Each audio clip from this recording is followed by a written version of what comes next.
Okay, so in this post I'm going to explain to you कि shares के price ऊपर नीचे होने का बेसिक मैकेनिज्म क्या होता है। नाउ कीप इन माइंड कि शेयर्स का प्राइस ऊपर नीचे होना, फ्लक्चुएशन होना काफ़ी कॉम्प्लेक्स रीजंस की वजह से होता है, बट मैं बहुत ही सिंप्लीफाइड लेमैन एक्सप्लेनेशन देने वाला हूँ यहाँ पे, so that you can get a basic understanding कि हाउ इट वर्क्स।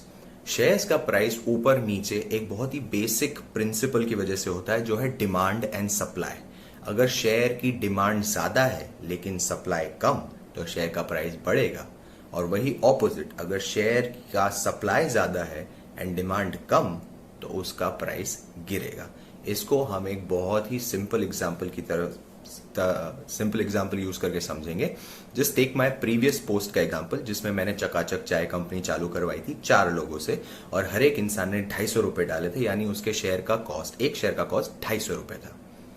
अब let's take for an example कि मैं एक इन्वेस्टर हूं। मैं रास्ते पे निकला, मैं तो रास्ते पे जा रहा था, गाड़ी चला रहा था, मुझे चकाचक चाय कंपनी दिखी और मैंने वहां पे देखा कि बहुत ज्यादा भीड़ लगी हुई है।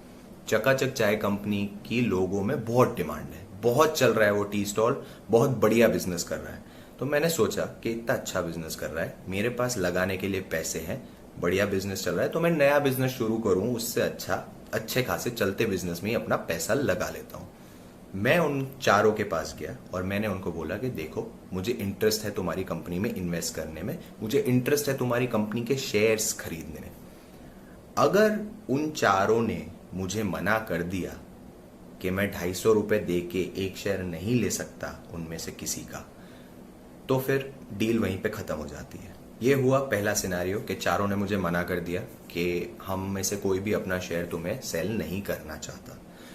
Then what I can do basically is कि मैं उनको कहूंगा कि ठीक है, तुम चारों का एक शेयर का जो कॉस्ट था, जो तुमने अपनी जेब से लगाया था, वो था 250 रुपए। तुमने 250 रुपीज अपनी जेब से लगाया था, करेक्ट। मैं तुमको एक शेयर के 250 नहीं 300 रुपए दूंगा।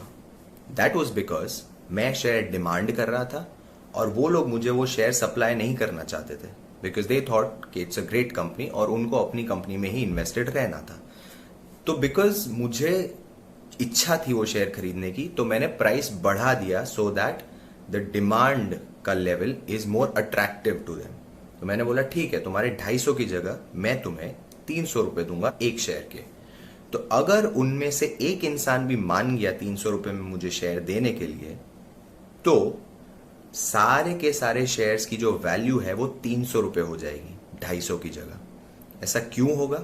क्योंकि अगर मैं एक शेयर के लिए 300 देने को रेडी हूं, तो वो सारे शेयर्स इक्वल हैं और वो सारे शेयर्स के लिए I should be willing to pay 300 rupees. तो अगर मुझे उस कंपनी का 50% ओनर बनना है और मैं 2 शेयर्स खरीदता हूं, तो फिर मुझे उन जो दो लोग भी मुझे शेयर्स बेचने को रेडी हो जाते हैं, उन 2 लोगों को 300 और 300 रुपए देने होंगे इंस्टेड ऑफ 250 या 250 जो उनने पैसे डालते टाइम लगाए थे। एक शेयर का जो कॉस्ट उस वक्त 250 था, वो आज 300 रुपए हो चुका है। So this is how share का प्राइस बढ़ता है, क्योंकि शेयर के प्राइस की डिमांड उसके सप्लाई से ज्यादा स्ट्रांग थी। अब इसी को अगर हम उल्टा कर दे कि अगर उनका बिजनेस नहीं चल रहा है और वो किसी इन्वेस्टर को ढूंढ रहे हैं कि भाई हमारे शेयर्स ले लो, हमारी कंपनी ले लो, हमने जितना पैसा डाला था हम उतना लॉस नहीं करना चाहते हैं, तो अगर वो लोग ने 250 रुपए लगाया था और वो मेरे पास आते हैं एज एन इन्वेस्टर और उनकी कंपनी नहीं चल रही है, पर फिर भी मैं सोचता हूं कि अगर मेरे हाथ में वो कंपनी आई तो शायद मैं उसको अच्छे से चला सकता हूं, तो मैं उनको उन 250 रुपए के सामने 250 रुपए नहीं दूंगा पर शेयर। मैं उन्हें कहूंगा कि बिकॉज तुम्हारी कंपनी नहीं चल रही है, मुझे वो उस कंपनी लेने में कोई इंटरेस्ट नहीं है, बट बिकॉज तुम बेचना चाहते हो, तो फिर मैं तुमको एक शेयर के 200 रुपए दूंगा।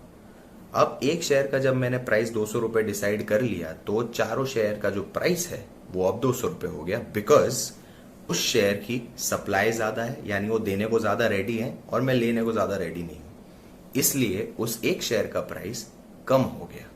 तो यही है basic mechanism which is demand and supply. अगर मार्केट में किसी शेयर को बेचने वालों की तादाद ज्यादा है लेकिन खरीदने वालों की तादाद कम, तो शेयर का प्राइस कम हो जाएगा। लेकिन वही अगर उल्टा, खरीदने वालों की तादाद ज्यादा है और बेचने वालों की कम, तो शेयर का प्राइस बढ़ जाएगा।